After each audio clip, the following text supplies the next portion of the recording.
Sales is a game, and to win, you need a solid strategy. Acquire your tools and learn to win at the fine art of sales.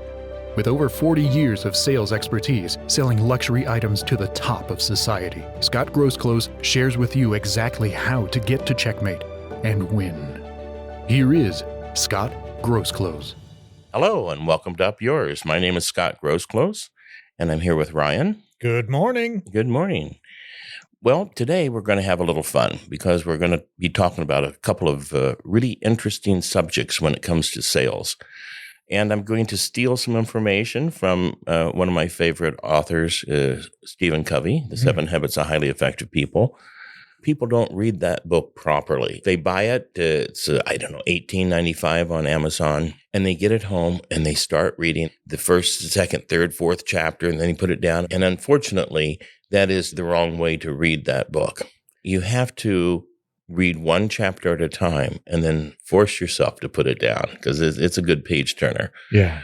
But you need to have at least 3 or 4 or 5 days to think about and to formulate deep opinions about what's in that chapter. Mm-hmm. And you need to do some exercises that it suggests at the end of that chapter. And it's just like learning to play piano. If you can't get the basic, fingering down, then you're going to have trouble trying to add on top of that the next lesson and the next lesson and the next lesson. Mm-hmm. It's all about building that right foundation. So I'm going to take one of the chapters that I'm sure many of the listeners have already read, but we'll take a little different look at it. So hopefully it will have a deeper and more lasting impression. Yes, please. This whole podcast is about learning to play chess and stop playing checkers. Yes. So that you don't jump the first thing in front of you and you really strategize many moves ahead on how you're getting to checkmate. And we kind of went over in the last podcast the value of qualifying questions. In that learning process up front, you're trying to establish a relationship exterior to the actual sale. So that you get kind of a personal feeling there between the client and you. Yes. And learning to listen, there's an art to listening. And there's an art to asking the right questions so that you can listen and listen to the right information. You solicit that. And we talked again a little bit about reconnaissance, what you do before you get to the client and try to find mutual areas of interest and how you're going to use that to soften them up and get them to the point where now they trust you and will take your advice when you give it. And your advice, of course, is going to be to buy something you're selling. Mm-hmm. So it's important that you get to that point. Yeah. So today we're going to talk a little bit about the distance between stimulus and response. You see, when you're playing checkers, even though there is a strategy, there's a strategy to tic-tac-toe. But, it's so easy to thwart that strategy because there's so few things that you can do in the moves. Yeah. And it gets progressively a little more exciting and interesting when you move from tic-tac-toe to checkers, which has some more strategy. But ultimately, when you move from checkers to chess, with all the arsenal in that back row, all those individual tools that can move in so many different directions at different times, that becomes a game of real strategy because now you need to decide where you need to dispense one of your weapons 3 or 4 moves before you use it. Mm-hmm. You can't just jump out of the back row and do the damage you want. You've got to position those things, and that takes several moves. And you really literally have to get the opponent to do what you want, to move him where you want so that you can now use your strategy. Yeah. And that's what makes these chess masters so amazing to watch because you're trying to think, what are they doing? They have a plan. So to watch them unveil their plan in their moves is just fascinating. So as a salesman, you want to be a chess master. You just don't want the opponent to know your moves. Mm-hmm. You need to make them very smooth and subtly. But here's what I'm saying. We all know to ask qualifying questions. And oftentimes salesmen ask closed-end questions, which can only be boxed into one answer, as opposed to open-end questions, which allows the client to have the opportunity to expand on the answer. So you need to really kind of, in strategy, know what you want them to say or what direction you wanted them to start thinking by asking the right questions and then shutting up and letting them do their thing. Mm-hmm. So this comes down to that concept between stimulus and response. There's choice. So let's analyze that for a bit. When somebody says something, our mind is immediately looking to respond. And sometimes we're so interested in giving a response and leading the direction of the question that we're not listening to what they're responding. We're already thinking of our next move. In animals, if you give them stimulus, they give you immediate response. Yeah. If you poke a dog, it turns around and bites you. But humans have the ability between that stimulus and response to take the time to make a choice about that response. You might do something to me and I might not respond at all. But 2 months from now, you might walk out in your front yard and all 4 of your tires have been stabbed. And, that's a response from somebody that you did something 2 months ago and they're just now responding to it. That's because they exercise that little muscle in between stimulus and response called choice. Mm-hmm. And salesmen don't oftentimes exercise that muscle enough. And I call it a muscle because it is kind of like a muscle. If you go into a gym and you start lifting weights, what happens to the muscle in your arms? You start to bulk up and it starts to get stronger and you can handle more weight and you can handle it longer and you have less recuperation time in between. The body gets used to that. The same thing with that little muscle in between stimulus and response called choice. Mm-hmm. The more you use it, the more valuable it becomes. And if you're pretty sharp, you can exercise that muscle in just a second, 2 seconds, but you have to be aware you're doing it. You don't have to look like an idiot every time somebody asks you a question and just sit there in silence while you're thinking about the moves ahead, where you want to go. It has to be kind of in the flow, kind of simultaneous in the conversation. But nevertheless, you still have to take the thought process of, before I answer this. And I watch this with old folks a lot. You go to dinner, your grandparents or whatever, and they start telling a story. And then every time a fact comes up, they start to disagree with each other. Oh, yeah, we went this one time and had lunch. And the other one says, no, we didn't have lunch. We had dinner. And it's that constant back and forth.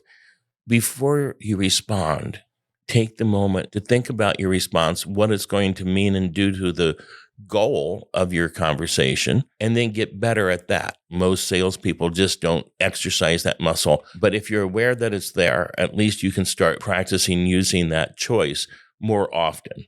And it puts you more in control. Mm-hmm. Because when somebody says something that's a negative, they oftentimes are taking you out of the control seat because they are forcing you to stop what you're thinking and doing in your game. Let's say I have a husband and a wife and a 10-year-old daughter looking at a digital piano. Now, I have a pretty set demonstration. It starts with a piano, it ends with a sequencer. It's this whole little elaborate, very well-oiled sales presentation that I want to get through before I start asking for the right amount of money for this tool. Mm-hmm. And so inevitably, you will have the little girl say something like, oh, Mr. Scott, does that make a violin sound? Mm-hmm. And the person that's not playing chess, the person that's not exercising that choice between stimulus and response, they'll just start going through the pages on the screen and find the strings and then find the violin, then think of a song and play it in the right key and the right emotion and thing. They'll play a little violin piece and they think they've done the right thing. Yeah. But that little 10-year-old girl has succeeded, whether she knows it or not, in taking you completely out of your sales presentation. You've lost control to a 10-year-old girl. Mm-hmm. So my response is, yes, my dear, it does. It has a really great violin. And I'm going to play a song for you in a moment. But let me finish where I was going. And I go right back into my presentation. Yeah, good. I call it the big whoop.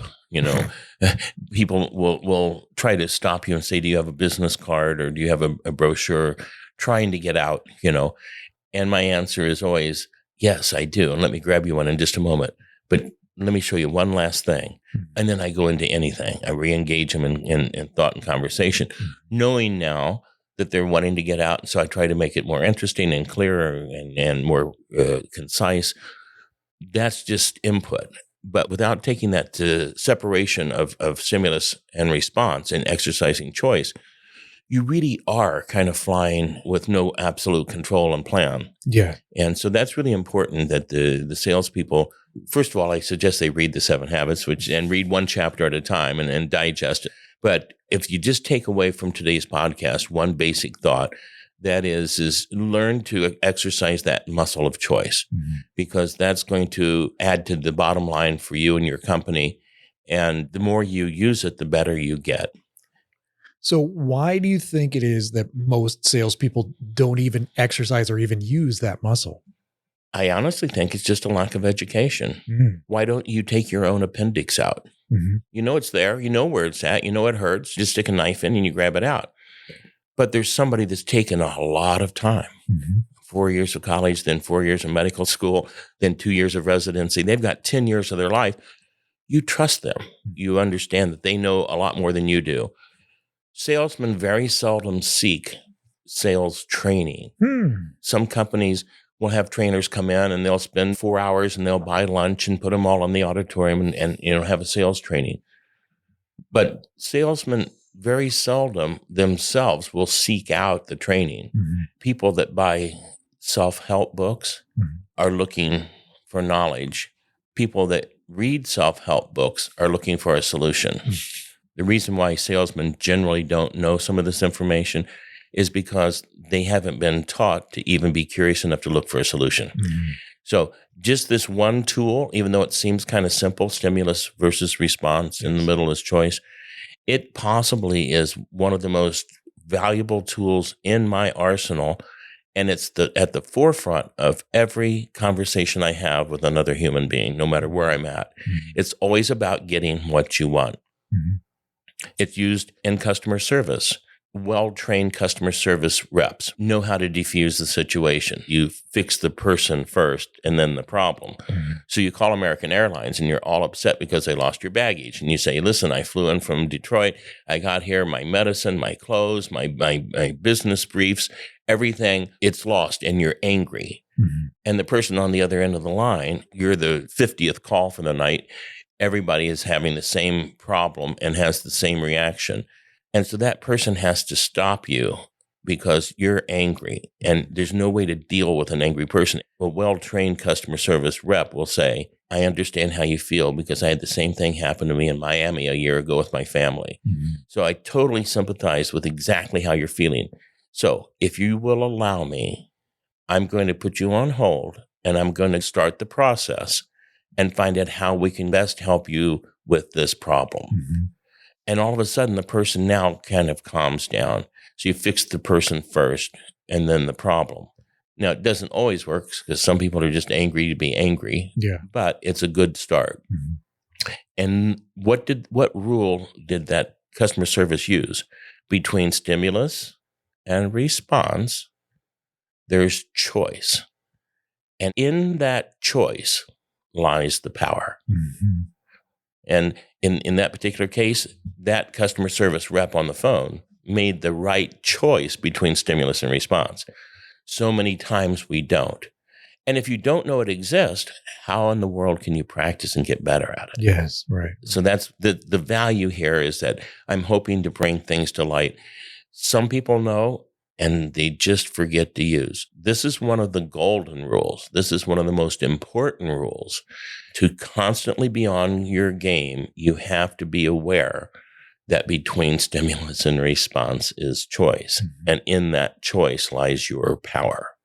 With that being said, we now know that that choice works into the chess game, because if you keep that mentality that you're preparing your board so that you can now make your checkmate a few moves away, those choices that you're making between stimulus and response are all for a common goal. They're part of a game plan, a battle plan. We already know in our mind before we go in what the possible moves and probable moves of our opponent. If we've watched them and played reconnaissance, we know them a little bit. We've played with them before. It's like playing poker. You can tell when somebody's bluffing. They have a tell. That, to me, is probably one of the most important golden rules. We talk about the golden rule. Why don't you tell me what the golden rule is? Do unto others as you want unto yourself. Yeah, exactly. Do unto others as you would want them to do unto you. If you follow the golden rule in sales, you're probably not going to be a really great salesman. Because if you take a few words out and change them, sell unto others as you want to be sold unto, selling to your style.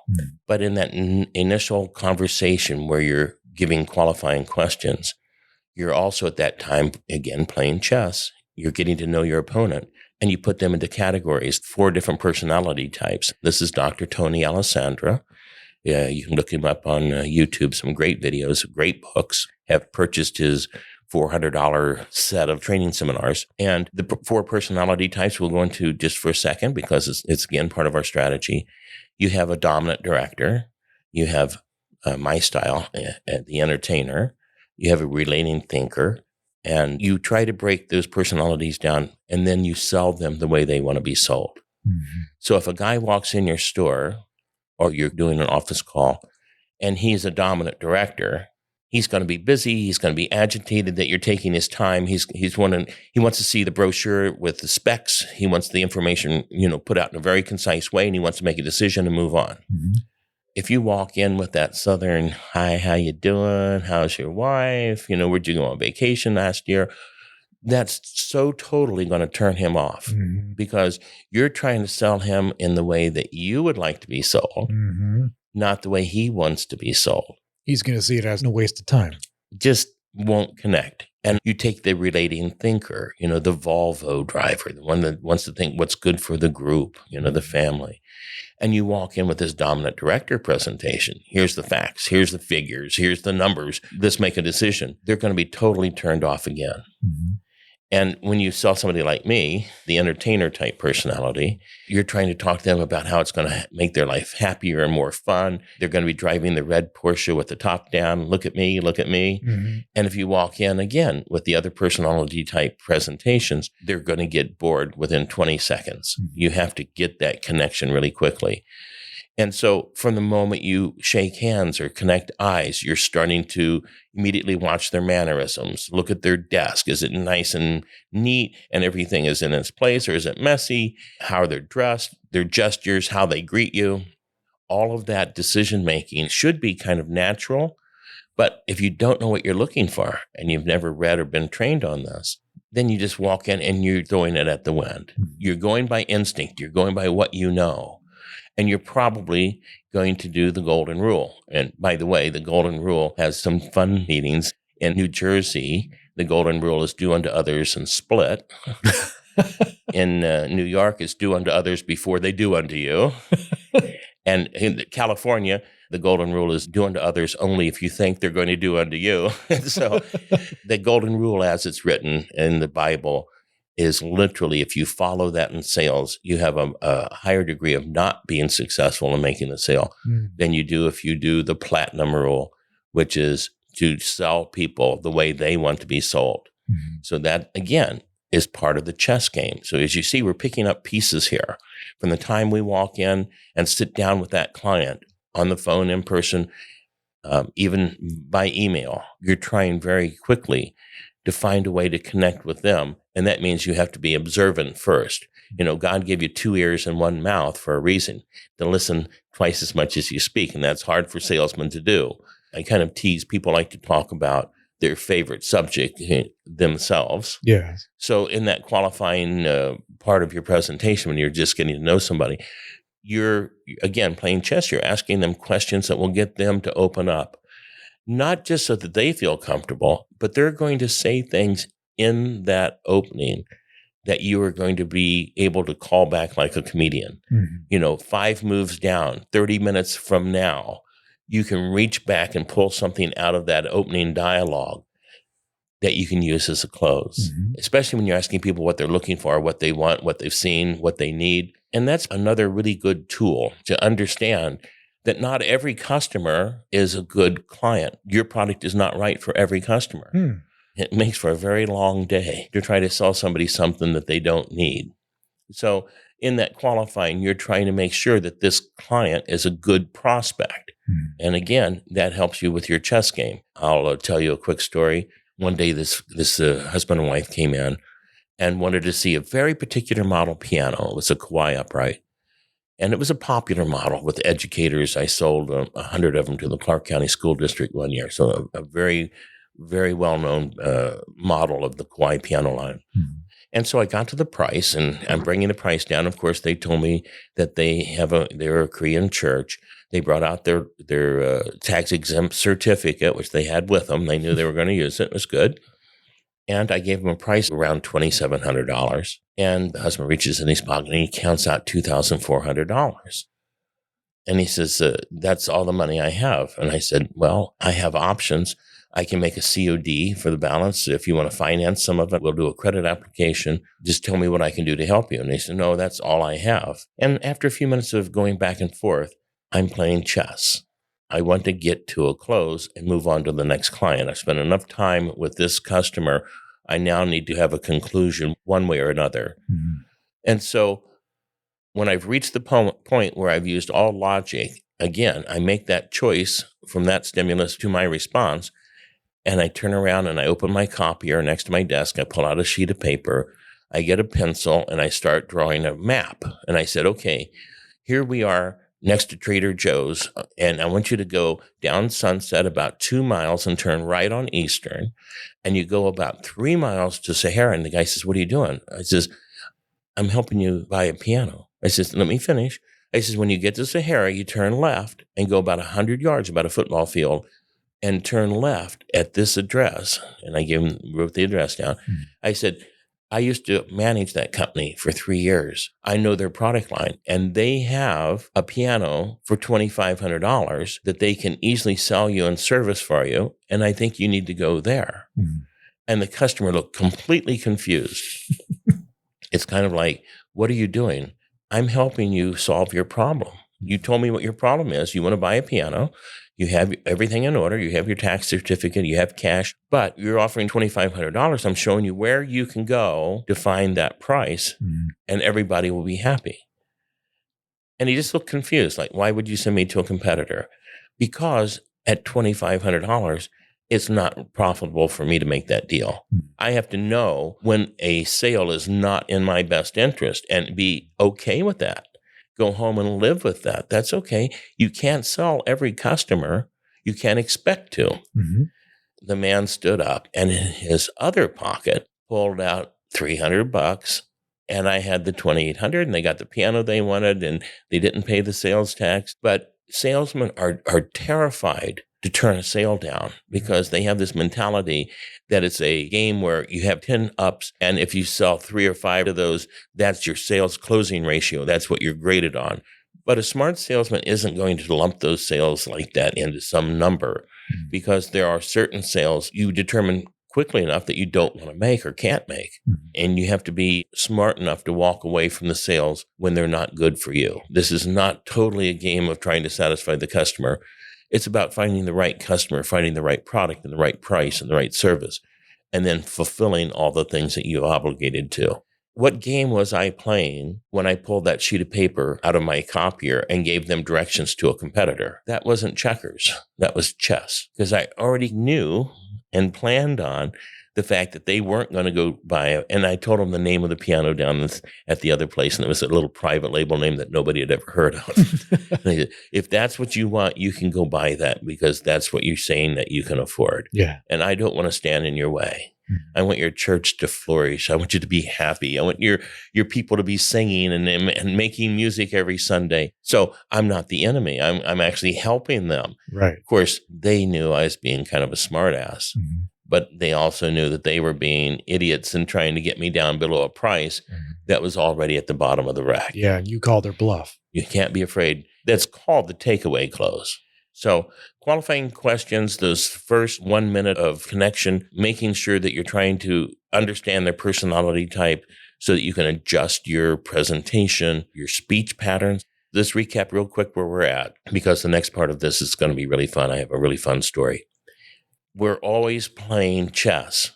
And one of the things that makes chess such an interesting game is that it requires focus. I remember seeing one of the chess grandmasters play 8 different games on 8 different boards in his mind. So grandmasters are so highly focused that they can play other boards and not even look at them. Everything is in their mind, and they have a strategy for each one of those games simultaneously. Most of us aren't at that level, okay? Right.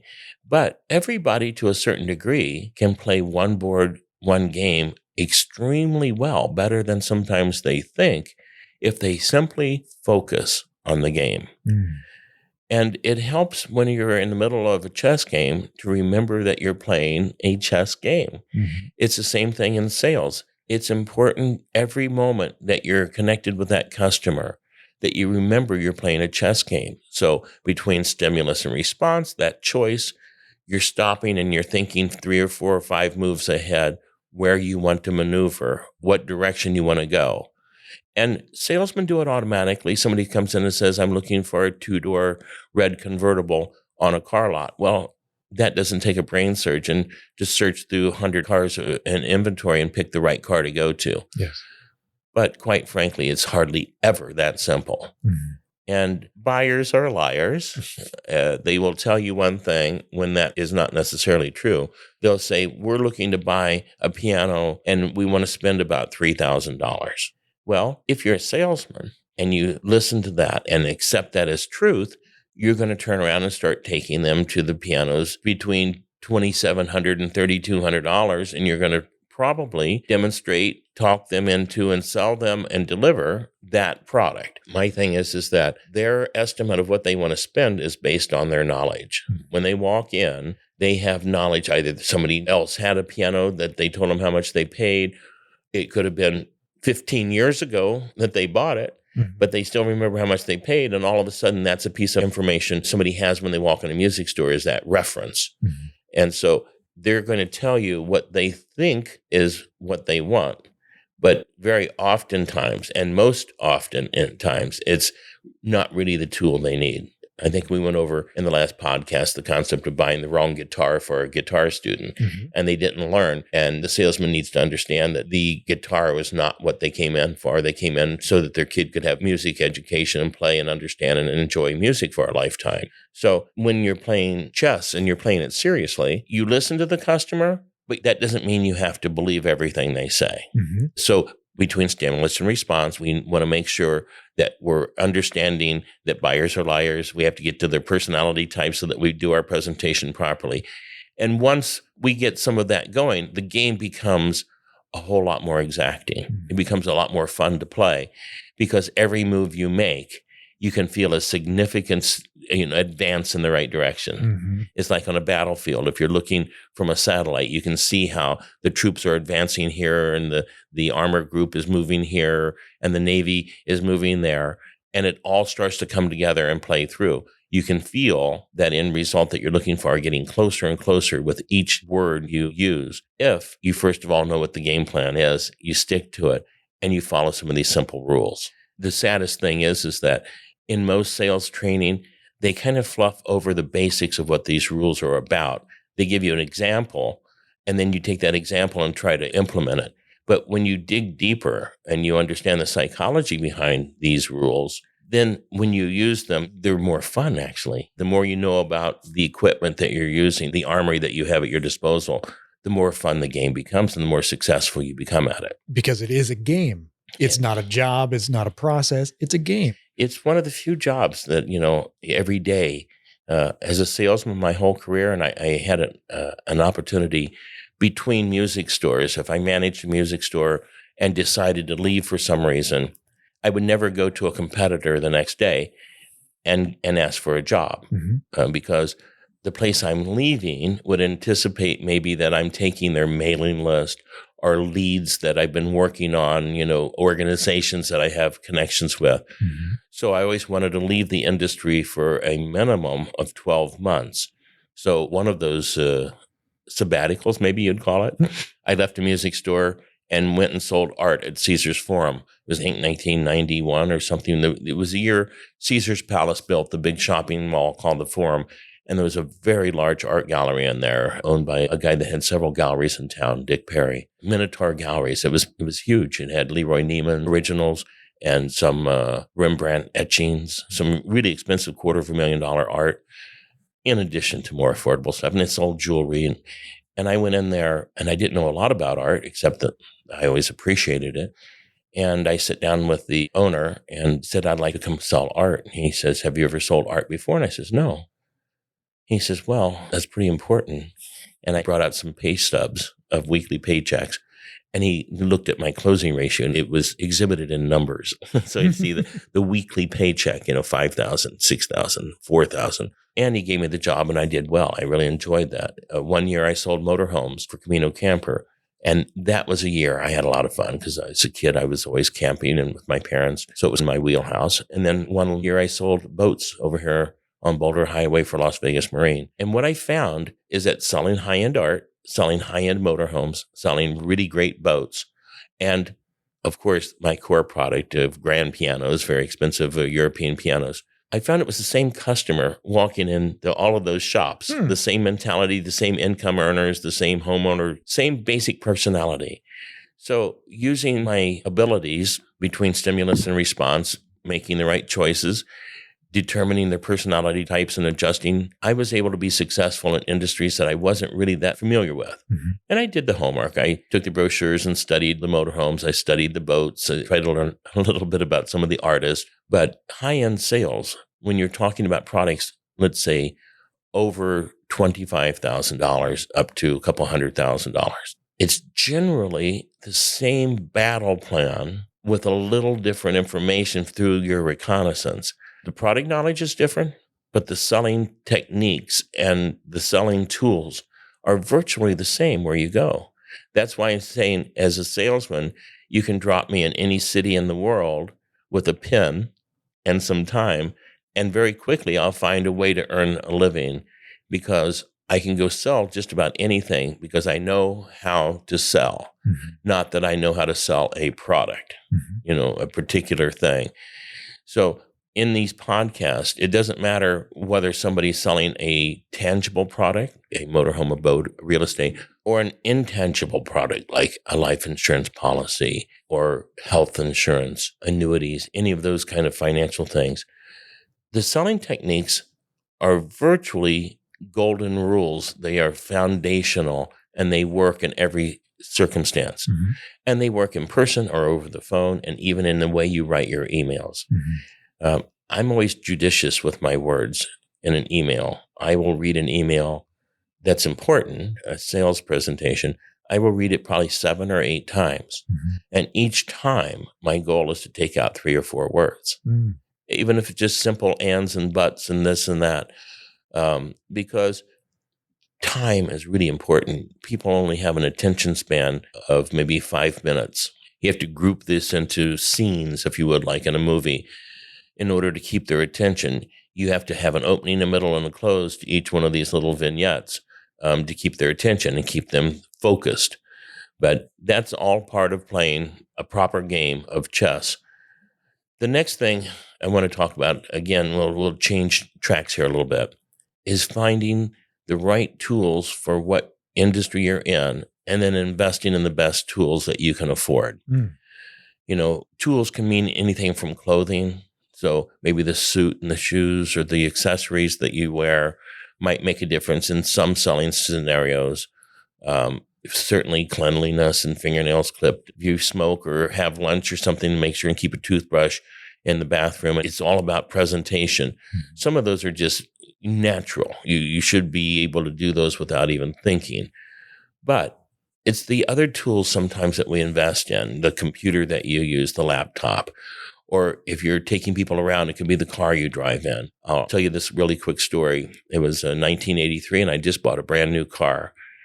And at that time, there was no cell phones. This is wholly 15 years before the invention of the first cell phone, 1983. And I saw in the newspaper that somebody was selling a IMTS car phone. So I called, and it was about a 30-minute drive from my house over to Alexandria, Virginia. And I went over, oddly enough, the person selling it, the owner that put it up for sale was Barry Goldwater Jr., who went to the military school I went to, Stanton Military Academy. So I had some kind of connection there with him.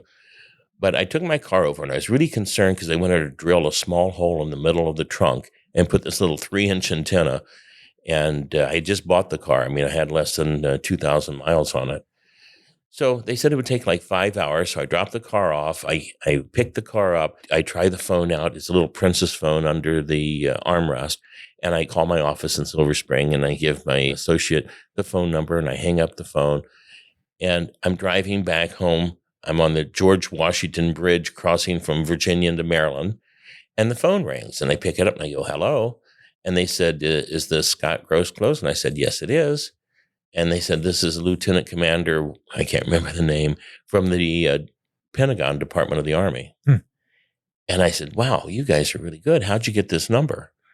He says, well, we called your Silver Spring office and they gave us the number. I was like, well, that makes sense. So I said, how can I help you? And they said, we would like to buy 100 Televideo 950 terminals. Now, younger people won't know what that is. It was an old CRT big box that housed a CRT screen. And it was necessary for computers to have one of these to connect to, and it had 32-pin connector, and it was just big and bulky. And they retailed back then for, I think, around $450 a piece. And the reason why the Pentagon called me is that I had listed my little company on the GSA, Government Services Agency. It was my turn to come down the list. If I didn't answer the phone, they would have gone to the next name on the list, and I would have been put back in queue and might not get another call for 6 or 8 months for a bid. So I pulled over to the side of the road. I opened up the price book, and I marked the Televideo up $100, and they gave me a PO. So that was a very quick $10,000 of profit that occurred only because I had spent $1,800 on a car phone that morning. And quite frankly, it seemed excessive because let's put that into some perspective. $1,800 in 1983 would be equivalent to about $4,500 or so today. So if you came home to your wife or you told your parents or friends that you were going to invest $4,500 in a phone, they would probably think you were crazy. But that tool that day got paid off 5 times over within the first 30 minutes of me owning it. And that's an opportunity that came about not by accident because I was playing chess. I got on the GSA because I wanted to have the opportunity to sell these government agencies product, which back then was a lot more aggressive than I think it is today. With all the internet and the changes in how people buy certainly bulk items. But that day, that occurred not by accident. That occurred by design. And so every call I made after that became an extra. Investing in the right tools are vitally important, and you need to be ahead of the competition. So again, packing your bag. We talked 2 podcasts ago about Felix the cat and his bag of tricks. Sometimes you're putting things in that bag that aren't just thoughts, they're actual physical products. And in that particular scenario, I was able to think ahead and buy something that probably to a lot of people wouldn't have made sense at the time. But as I tell the story, all of a sudden that $1,800 car phone was brilliant. So I encourage people as they start getting more serious about the profession of selling that, first of all, they open their mind up and start learning new things and aggressively go out and search for those through books and tapes and podcasts. But secondly, that they fill that arsenal full of physical tools that will make life a lot easier, conversation pieces and things that really help tie it all together. So our next podcast is going to be a lot of fun. I have some really fun things coming up in the near future. Do you have any questions? It seems like what you really need to do is not only invest in yourself, but also really don't be selfish. Listen to whatever it is they have to say. You're playing chess through the whole process, but if you're talking the whole time, you're not understanding who they are. So you just need to be silent, stop being selfish, and listen to what they have to say. Then you can alter your process for being able to connect with them and to sell them what it is they truly need. You know, if you've ever listened to salesmen over the water cooler, especially like in phone sales, they'll come back and, they're bragging about how they just buried somebody and they just did that. And I saw that a lot in the 80s when auto dialers first came out and people were selling vitamins the $400 and $500 packs of vitamins. And if you buy it now, we'll send you a piece of art that has a value of $2,500, has a certificate of authenticity or something. And that kind of selling has become more difficult in today's world. People are still vulnerable to being sold things, but most of the public is a lot more savvy than they used to be. We're not sending money to a Nigerian prince who wants to send you $40 million to help them get money out of the country anymore. Mm-hmm. So you're dealing with a much smarter clientele. And so you really have to have the right mentality to be successful for a long period of time. My philosophy for selling was always to first find out what the customer really needs, and then try with all desperation to help them choose the right product. When I sold Steinways, we used to use this line, 96% of concert touring pianists all use a Steinway piano and are Steinway artists. If you are going to be a plumber, and 96% of all plumbers use this particular wrench, which wrench are you going to want to buy and invest in? That wrench, that tool. And so there's strength in those numbers. My thing is that until I ask the right questions and dig out the truthful answers, not sometimes the ones that they're just throwing out to keep you from getting too close and knowing too much too quickly. There's an art to getting there. But through listening and through asking the right qualifying questions, I really, truly want to find out what the customer needs, not what they say they want. And in doing that, I had a better reputation in the industry because my customers, when they got home, didn't have so much buyer's remorse. And I actually had a flyer printed up once, and it said this: the bitterness of poor quality far outlast the sweetness of low price. Now let me say that again. The bitterness of poor quality far outlast the sweetness of low price.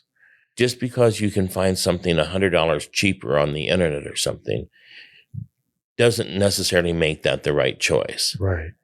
And of course, buying the most expensive tool in the world doesn't always make that the right choice if it's impractical for you. But I'm just saying that, if you buy the wrong tool, and I can go through my garage on the shelves and I can show you a bunch of tools that I bought where maybe I didn't make the right choice at the time I was buying it. And as a result, it was kind of a total waste. It sits out there, and at the next yard sale, I'll sell it for 5 to 10 cents on the dollar. And more than the money I lost is the value I would have gotten from having researched or spent a little bit more on the right tool. Audio equipment's like that, a lot of technical things, computers. That's what I'm saying about investing in the right tools as a salesman. You're selling an environment, and whether it's the clothes you're wearing or the computer you're typing on or the car that you're driving, all of those tools, you need to really sit down and look at the chess game, where you're going to be 5 moves from now, where you want to go. And that will help you make the wise decisions when you're making purchases of these tools. I'm sure everybody has bought something that didn't do what they expected it to do when you got it home. So I think that's our hour. I hope that we've learned a little bit along the way. I look forward to next time, Ryan. And the last parting words I can say is our theme: stop playing checkers and start playing chess. Today's platinum rule of understanding the personality types, the qualifying questions, and the focus on the overall picture, knowing before you start where you want to go, and then plotting with each choice that you make, that space between stimulus and response. Before you open your mouth, most people, their thoughts are like gumballs. They drop from the brain onto the tongue and roll out the mouth. If you will just make that one change before that thought drops to the mouth, is to exercise that muscle of choice and make sure that the response you give is one that is highly probable of taking you where you want to go. And in most cases, that's the close. Yeah. Fantastic. All right. Thank you so much, Scott. We'll see you soon. Thanks for listening today. Tune in next time for more strategies and success. Until then, up yours.